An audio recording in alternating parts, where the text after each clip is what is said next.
Good morning everyone. चलिए class को आगे बढ़ाते हैं। दृष्टि 2025 करंट अफेयर हम देख रहे थे, अंतर्राष्ट्रीय संबंधों को देख रहे थे।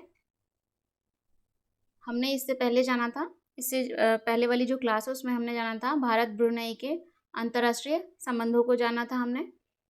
आगे बढ़ते हैं इसी क्रम में और देखते हैं आज किस देश के साथ भारत का संबंध देखने वाले हैं। भारत और यूक्रेन के अंतर्राष्ट्रीय संबंध देखेंगे। ठीक है, हम यहाँ आईआर नहीं पढ़ रहे हैं, करंट के उद्देश्य से इसे पढ़ रहे हैं, तो उसी दिशा में हम देखेंगे। भारत के प्रधानमंत्री को मैं पीएम लिख रही हूँ, प्राइम मिनिस्टर। ठीक है, भारत के प्रधानमंत्री ने अगस्त 2024 में आधिकारिक यात्रा की यूक्रेन की। आधिकारिक यात्रा की, ठीक है, और मैरिन्स्की पैलेस में यूक्रेन के राष्ट्रपति से मुलाकात की। कौन सा पैलेस है? मैरिन्स्की। कहाँ है? कीव में। कहाँ है? कीव में, यूक्रेन के कीव में स्थित है। तो मैरिन्स्की पैलेस में यूक्रेन के राष्ट्रपति से मुलाकात की। कभी कभी ये पूछ लेते हैं कि मैरिन्स्की पैलेस कहाँ स्थित है। ठीक है, इस तरह से भी क्वेश्चन आते हैं, तो आप इसे ध्यान रखेंगे। राष्ट्रपति से मुलाकात की, है ना। आप जानते ही हैं इस समय रूस और यूक्रेन के बीच क्या चल रहा है? युद्ध चल रहा है ना। यूक्रेन वर्सेस रूस के बीच युद्ध चल रहा है, और यूक्रेन में जो भारतीय लोग फंसे हुए हैं, ठीक है, फंसे हुए थे, उन्हें निकालने के लिए भारत सरकार ने एक ऑपरेशन चलाया, ऑपरेशन गंगा। कौन सा ऑपरेशन? ऑपरेशन गंगा, जिसके तहत भारतीय नागरिकों को वहां से बाहर निकाला गया। भारतीय नागरिकों को युद्ध क्षेत्र कौन सा है? यूक्रेन और रूस के बीच युद्ध चल रहा है। भारतीय नागरिकों को बाहर निकाला गया। ठीक है, तो ये आपसे पूछा जा सकता है कि ऑपरेशन गंगा के तहत क्या किया गया था। ठीक है, और किसने शुरू किया था? तो भारत ने ये ऑपरेशन चलाया, है ना। इस यात्रा के दौरान भारत के प्रधानमंत्री ने जो यूक्रेन की यात्रा की, तो इस यात्रा के दौरान क्या हुआ? यात्रा दौरान कीव में, कहाँ पर? कीव में। कहाँ रुके थे? कीव में, मैरिन्स्की पैलेस में। वहीं पर कीव में ओसिस ऑफ पीस पार्क में, क्या नाम है पार्क का? ओसिस ऑफ पीस पार्क में महात्मा गांधी की प्रतिमा पर श्रद्धांजलि अर्पित की। महात्मा गांधी को श्रद्धांजलि अर्पित की। ठीक है,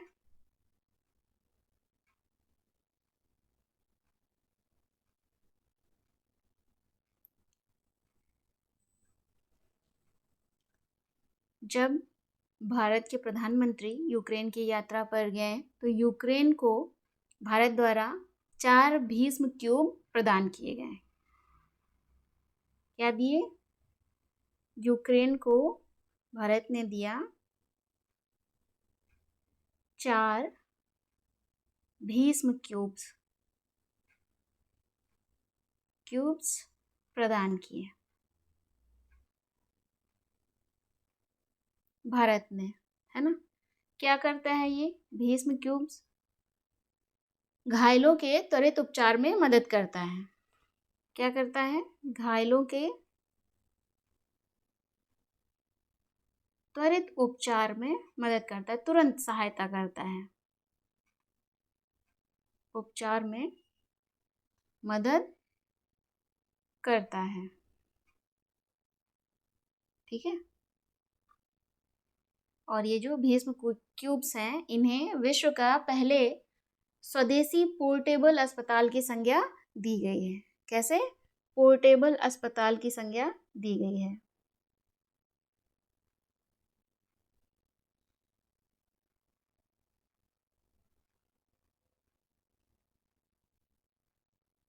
ठीक है। और इस यात्रा के दौरान जब कभी भी किसी देश का मुखिया किसी दूसरे देश में यात्रा करता है या किसी दूसरे देश का अपने देश में आता है, तो उस दौरान क्या होते हैं, उस देश के साथ कुछ समझौते होते हैं, है ना। तो यहाँ पर भी कुछ समझौते हुए होंगे, तो कुछ समझौतों पर हस्ताक्षर हुए, जैसे कि कृषि एवं खाद्य उद्योग के क्षेत्र में,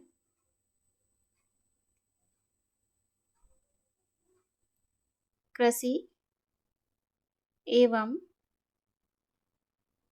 खाद्य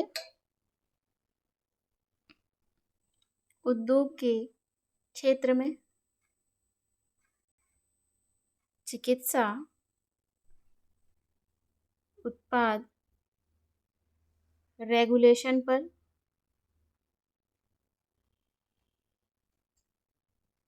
ठीक है। और एक देश जब कभी भी दो देश होंगे, जैसे भारत और यूक्रेन के अंतर्राष्ट्रीय संबंध, तो ये क्या है, द्विपक्षीय संबंध है, दो पक्ष हैं, द्विपक्षीय संबंध हैं। संबंध आर्थिक होंगे, सांस्कृतिक होंगे, ऐतिहासिक होंगे, राजनीतिक होंगे, है ना। और ये जो भारत के प्रधानमंत्री की यात्रा है अगस्त 2024 में हुई है, ये किसी भारतीय प्रधानमंत्री की पहली यूक्रेन यात्रा है। क्या है? किसी भारतीय प्रधानमंत्री की, इसे नोट कर लीजिए, किसी भारतीय प्रधानमंत्री की पहली यूक्रेन यात्रा है ना। कब से? राजनयिक संबंध स्थापित होने के बाद से। कब स्थापित हुए राजनयिक संबंध? वर्ष 1992 में, है ना। वर्ष 1991 में यूक्रेन को स्वतंत्रता प्राप्त हुई और 1992 में भारत ने यूक्रेन को मान्यता दी। इसी के साथ वहाँ से राजनयिक संबंध स्थापित हुए। भारत का यूक्रेन के कीव में क्या है, दूतावास है। ठीक है। तो इस तरह से हमने भारत और यूक्रेन के संबंध के बारे में कुछ महत्वपूर्ण बातें जान ली हैं। आगे देखते हैं क्या है अगला टॉपिक।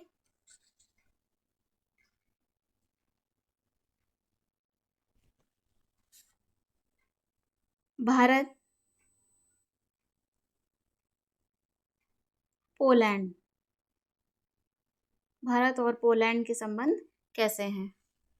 यहाँ पर भी क्या है, दो देश हैं, है ना। तो संबंध कैसे होंगे? द्विपक्षीय होंगे। सबसे पहले तो इसे याद करने की कोशिश करें, कई बार इसी बात से कंफ्यूज हो जाते हैं। द्विपक्षीय संबंध होंगे। संबंध द्विपक्षीय हैं, इसके साथ आज से तो जुड़े नहीं होंगे, पुराने होंगे। तो कैसे हो सकते हैं? ऐतिहासिक हो सकते हैं, मैत्रीपूर्ण हो सकते हैं। तो वैसे ही संबंध कैसे हैं? ऐतिहासिक हैं और मैत्रीपूर्ण हैं, साथ ही बहुआयामी हैं। ये कुछ महत्वपूर्ण शब्द हैं जिनका प्रयोग आप बहुत आसानी से लेकिन थोड़ी सतर्कता के साथ कर सकते हैं। बहुआयामी संबंध हैं। बहुआयामी से क्या तात्पर्य है? जैसे कि राजनीतिक संबंध हो सकते हैं, आर्थिक संबंध हो सकते हैं, रक्षा के संदर्भ में संबंध हो सकते हैं, सांस्कृतिक संबंध हो सकते हैं, शैक्षिक संबंध हो सकते हैं। संबंध कई तरह से हो सकते हैं ना किसी दूसरे देश के साथ हमारे भारत देश का। तो इस तरह से बहुआयामी कई तरह से संबंध हो सकते हैं, है ना। पोलैंड की राजधानी क्या है? वार्सा, जहाँ पर भारत का दूतावास है। ठीक है। और क्या, भारत के प्रधानमंत्री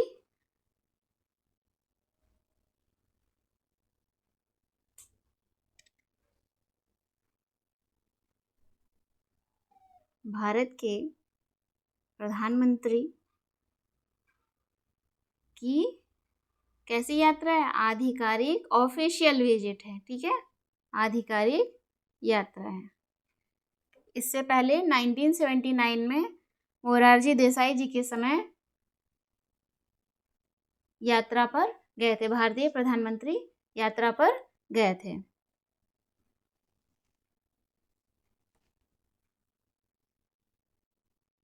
चलिए आगे देखते हैं। पोलैंड की राजधानी क्या है? पोलैंड राजधानी, कैपिटल क्या है? वार्शा।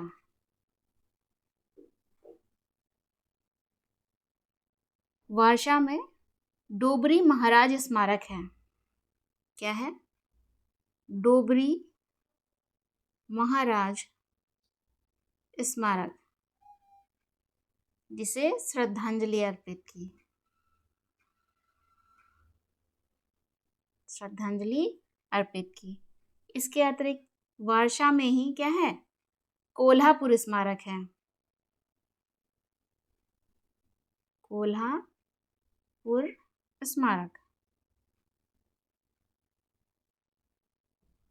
इसे भी श्रद्धांजलि दी, किसने दी होगी? भारतीय प्रधानमंत्री ने। कौन यात्रा पर है? भारत के प्रधानमंत्री। कहाँ की? पोलैंड की यात्रा पर है। वार्शा में ही है मोंटे कैसिनो युद्ध स्मारक,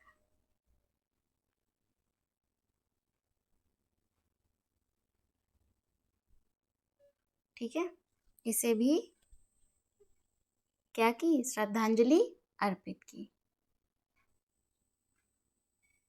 पोलैंड के राष्ट्रपति से मुलाकात हुई भारतीय प्रधानमंत्री की, कहाँ पर? वार्शा में। वार्शा में कहाँ? वार्शा में बेलवेडर पैलेस में। कहाँ पर? बेलवेडर पैलेस में पोलैंड राष्ट्रपति की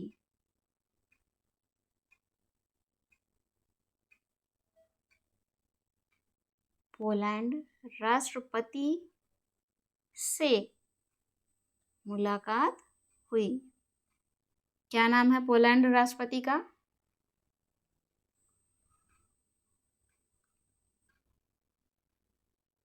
नाम लिखिए। Andrzej Sebastian DUDA. Sebastian DUDA, ठीक है। और इस यात्रा के दौरान क्या हुआ होगा? कुछ समझौते हुए होंगे, है ना। इसमें से एक महत्वपूर्ण है शैक्षिक सांस्कृतिक संबंध है, जिसमें से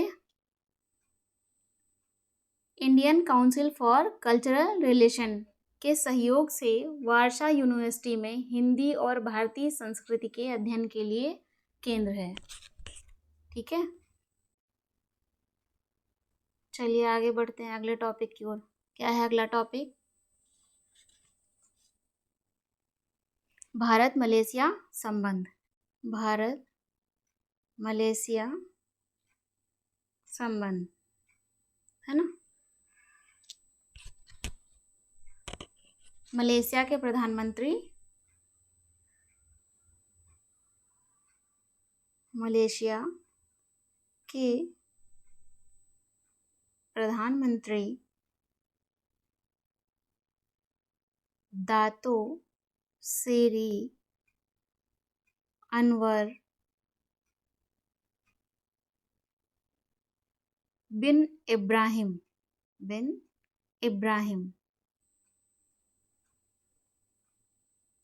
ने भारत की यात्रा की, है ना।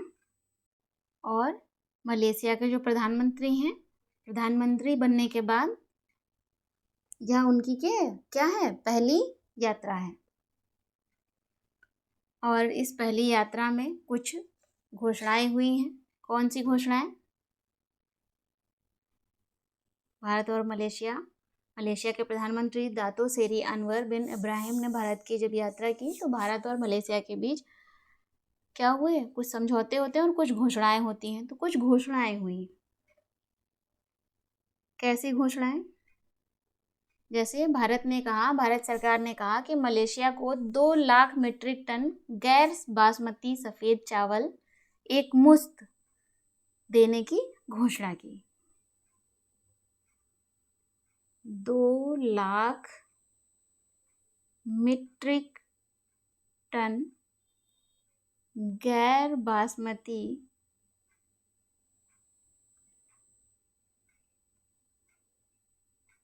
सफ़ेद चावल,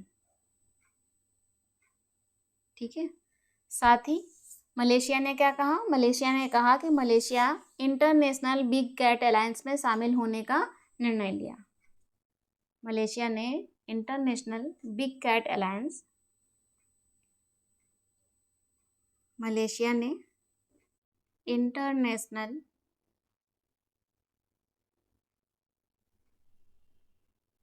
बिग कैट अलायंस में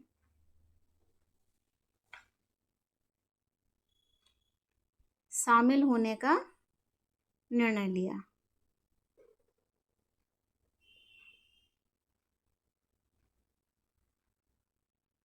ठीक है, यहीं पर 2 बातें इंटरनेशनल बिग कैट अलायंस के बारे में जान लेते हैं। क्या है वो 2 बातें? इंटरनेशनल बिग कैट अलायंस ये 7 बड़ी बिल्ली जानते हैं, बिल्ली प्रजाति के जो जानवर हैं उनको, उनके आवास को और उन्हें क्या करेंगे, संरक्षण करेगा ये अलायंस। ठीक है, 7 बड़ी बिल्ली की प्रजाति के जो जानवर हैं, कौन से? टाइगर है, शेर, चीता, बाघ, तेंदुआ, हिम तेंदुआ, है ना, ये सब। और इसका हेडक्वार्टर कहाँ पर है? इसका हेडक्वार्टर है नई दिल्ली में। इसकी शुरुआत कब हुई थी? शुरुआत कब हुई? भारत ने इसकी शुरुआत की वर्ष 2023 में, वर्ष 2023 में।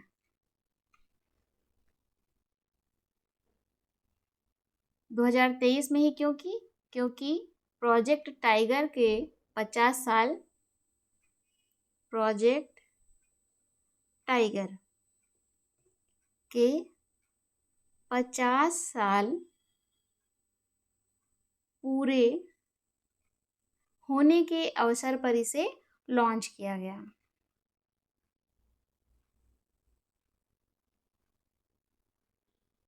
के अवसर पर इसे लॉन्च किया गया।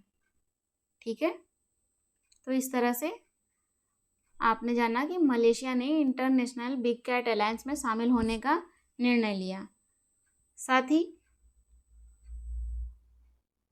उत्तर मलेशिया में आयुर्वेद चेयर की स्थापना की जाएगी। किसकी? आयुर्वेद चेयर या आयुर्वेद चेयर की स्थापना की जाएगी। कहाँ? इन मलेशिया में यूनिवर्सिटी टुंकू अब्दुल रहमान। ठीक है, और इसके अतिरिक्त घोषणा क्या हुई? मलाया यूनिवर्सिटी कहाँ है? मलेशिया में। मलाया यूनिवर्सिटी में भारतीय अध्ययन की तिरुवल्लुवर पीठ की स्थापना की जाएगी। तिरुवल्लुवर पीठ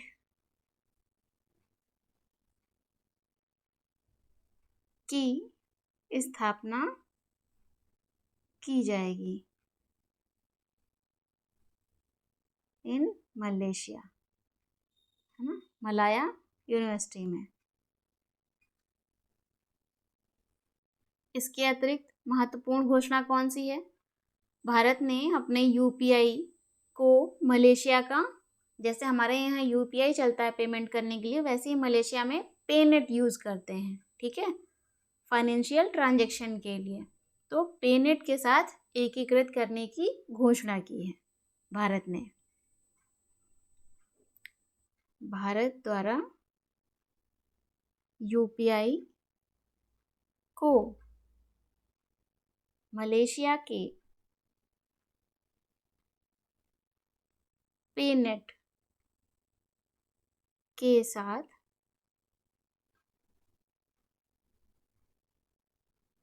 एकीकृत करने की घोषणा की है। एकीकृत करने की घोषणा, है ना। चलिए, ये कुछ महत्वपूर्ण घोषणाएं हुई हैं। इसके साथ ही इंडिया मलेशिया डिजिटल काउंसिल की भी स्थापना की जाएगी, है ना। इंडिया मलेशिया डिजिटल काउंसिल की भी स्थापना की जाएगी। आगे बढ़े, आगे अगले टॉपिक की ओर। तो आपने देखा कि भारत और मलेशिया के संबंधों के अंतर्गत आपने जाना कि मलेशिया के जो प्रधानमंत्री हैं वो भारत की यात्रा पर आते हैं और इस यात्रा के दौरान कुछ महत्वपूर्ण घोषणाएं होती हैं। उन घोषणाओं को आपने एक एक करके जान लिया है।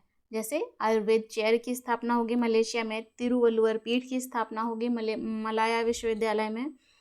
इसके साथ ही भारत का जो यूपीआई है उसे पेनेट के साथ इंटीग्रेट किया जाएगा और मलेशिया ने इंटरनेशनल बिग कैट अलायंस में शामिल होने का निर्णय लिया है। तो कुछ महत्वपूर्ण घोषणाएं इस दौरान की गई हैं। अगले टॉपिक की ओर बढ़ते हैं। क्या है अगला टॉपिक? भारत वियतनाम। हमें भारत वियतनाम देखते हैं इन दोनों में से किस देश के मुखिया की यात्रा है ये, है ना। वियतनाम के प्रधानमंत्री, वियतनाम के प्रधानमंत्री क्या नाम है? फाम मिन चिन, ठीक है, ने भारत की राजकीय यात्रा की है। भारत की राजकीय यात्रा की, है ना।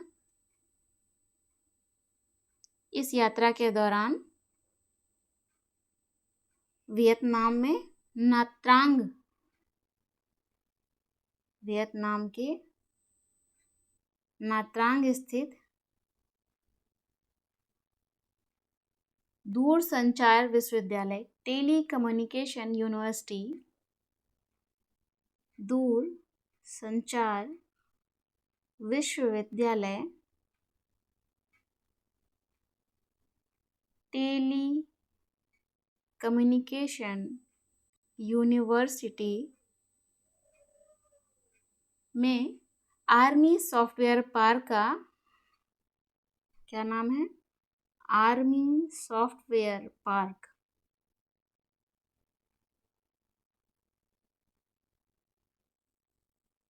का संयुक्त रूप से वर्चुअली उद्घाटन किया है। अर्थात भारत और वियतनाम ने मिलकर इस पार्क का उद्घाटन किया है। कैसे किया है? वर्चुअली किया है, अर्थात डिजिटल माध्यम से किया है।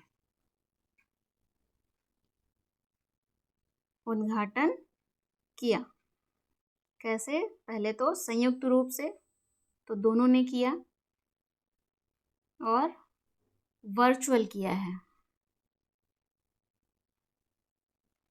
आर्मी सॉफ्टवेयर पार्क को बनाने में भारत की सहायता रहेगी। इसके अतिरिक्त वियतनाम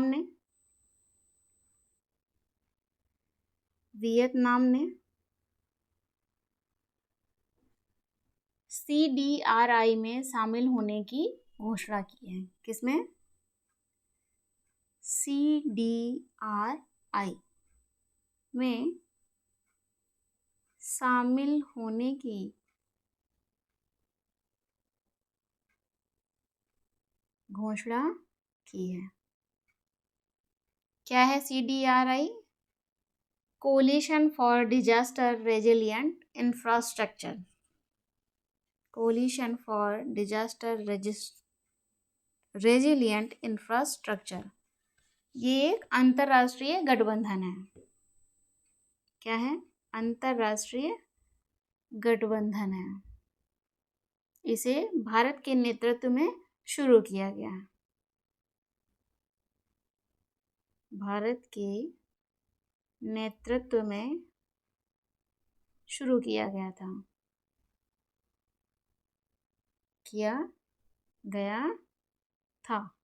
कब शुरू किया था? भारत के प्रधानमंत्री जब UN क्लाइमेट एक्शन समिट 2019 में इसको लॉन्च किया था। कहाँ हो रहा था? न्यूयॉर्क में। इसका सचिवालय कहाँ है? नई दिल्ली में।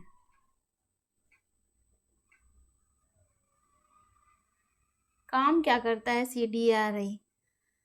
बेसिकली मूल काम क्या है इसका? जो बुनियादी ढांचा है, सड़क, रेल, है ना, जो बुनियादी ढांचा है उसको जलवायु परिवर्तन और प्राकृतिक आपदाओं के प्रति लचीला बनाना। प्राकृतिक आपदा, बाढ़, सूखा, है ना, ये सब क्या है? प्राकृतिक आपदा है। इससे जो जोखिम है प्राकृतिक आपदा के, जलवायु परिवर्तन के, इनसे जो बुनियादी संरचना को नुकसान होगा उनके प्रति क्या बनाना है? लचीला बनाना। ठीक है। वियतनाम के प्रधानमंत्री की ये जो राजकीय यात्रा है, इस दौरान भी कुछ समझौते हुए होंगे। कुछ बातें बहुत स्पष्ट होनी चाहिए, है ना। कुछ समझौते हुए होंगे, समझौतों पर हस्ताक्षर हुआ होगा, जिनमें से कुछ महत्वपूर्ण हैं, जैसे कि रक्षा खरीद के लिए, इसके रक्षा खरीद के लिए भारत सरकार द्वारा वियतनाम को, वियतनाम एक देश है, वियतनाम को $300 मिलियन की लाइन ऑफ क्रेडिट दी है।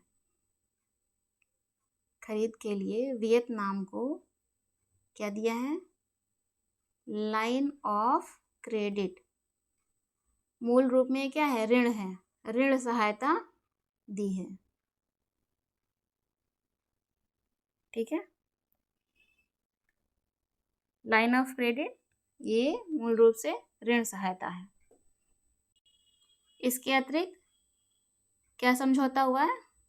आपको याद होगा, राष्ट्रीय समुद्रवर्ती विरासत परिषद, राष्ट्रीय समुद्रवर्ती विरासत परिसर, national maritime heritage complex, NMHC, इसके विकास में क्या करना है? सहयोग करने के लिए हस्ताक्षर किया है वियतनाम में। कहाँ पर स्थित है ये? लोथल में। और लोथल कहाँ है? गुजरात में। ठीक है। लोथल, जिसका शाब्दिक अर्थ है मृतकों का टीला, और कहाँ पर, किस नदी के किनारे स्थित है? भोगवा नदी के किनारे स्थित है। कौन सी नदी? भोगवा नदी।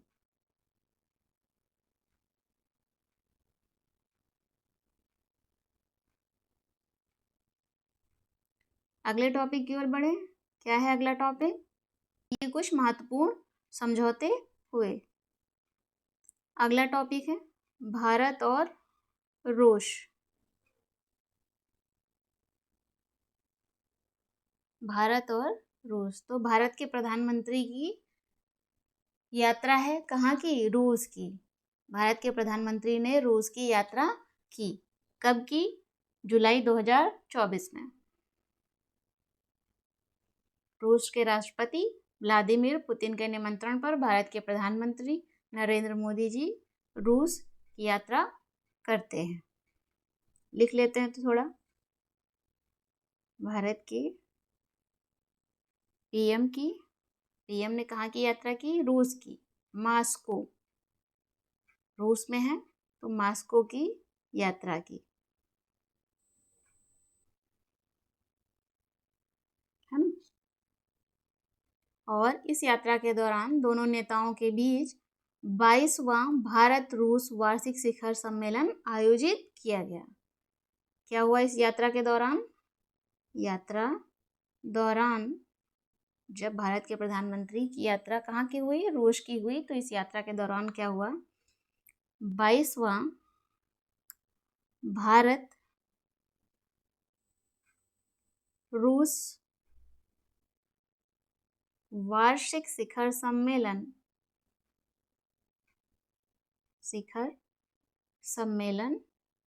आयोजित किया गया। कहाँ पर आयोजित हुआ? मास्को में। 21वां कहाँ पर हुआ था? नई दिल्ली में। 21वां हुआ था नई दिल्ली में। जब भी दो देशों के बीच कोई भी आएगा, वहाँ का मुखिया जो भी है, प्रधानमंत्री, राष्ट्रपति, तो क्या होते हैं? समझौते होते हैं और कुछ महत्वपूर्ण घोषणाएं भी होती हैं। क्या हो रहा है, किस देश के साथ क्या हो रहा है, ये हम देख रहे हैं। दोनों ही नेताओं ने, भारत और रूस दोनों ही तरफ के नेताओं ने कहा है कि वर्ष 2030 तक, कब तक? वर्ष 2030 तक $100 बिलियन का व्यापार लक्ष्य निर्धारित किया है। $100 बिलियन का व्यापार लक्ष्य निर्धारित किया या निर्धारित करने पर सहमति व्यक्त की, है ना। साथ ही कुछ महत्वपूर्ण समझौते हुए हैं, जैसे कि 2024 से 29 की अवधि के लिए व्यापार है, आर्थिक है और निवेश के क्षेत्रों में सहयोग करेंगे। जलवायु परिवर्तन और जो विकास के मुद्दे हैं उनके लिए समझौते किए गए हैं। कार्टोग्राफी के सामान्य क्षेत्र में सहयोग करने के लिए समझौते किए गए हैं। ध्रुवीय क्षेत्रों में रिसर्च और लॉजिस्टिक में सहयोग करने के लिए समझौते किए गए हैं। तो ऐसे समझौते किए गए हैं। इसके अतिरिक्त जो आपके एग्जाम के पॉइंट ऑफ व्यू से महत्वपूर्ण है वो क्या है? रूस का एक सर्वोच्च सम्मान है। रूस के सर्वोच्च राजकीय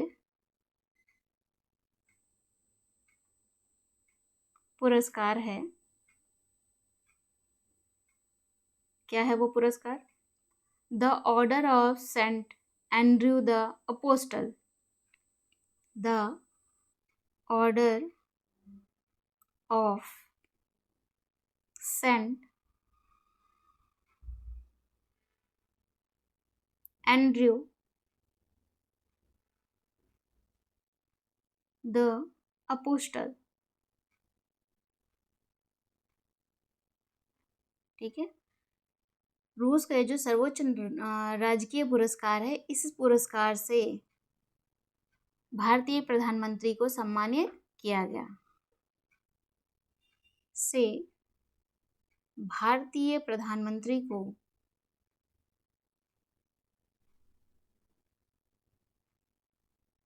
सम्मानित किया गया।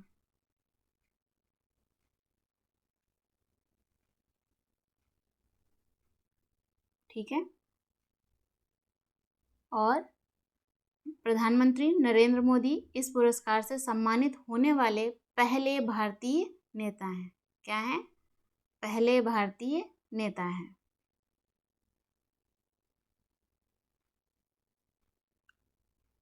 पहले भारतीय नेता हैं। इस पुरस्कार से सम्मानित होने वाले। ठीक है। और इसके अतिरिक्त और क्या महत्वपूर्ण बात हो सकती है इस दौरान, जब भारत के प्रधानमंत्री रूस की यात्रा पर गए हुए हैं? है, कुछ बात तो होगी ना महत्वपूर्ण। चलिए जान लेते हैं। रूस में 2 नए भारतीय वाणिज्य दूतावास खोले गए हैं। रूस में 2 नए वाणिज्य दूतावास खोले गए, है ना। कहाँ पर खोले गए हैं? रूस के शहर कजान और येकातेरिनबर्ग में। कजान शहर में और येकातेरिनबर्ग में खोले गए हैं।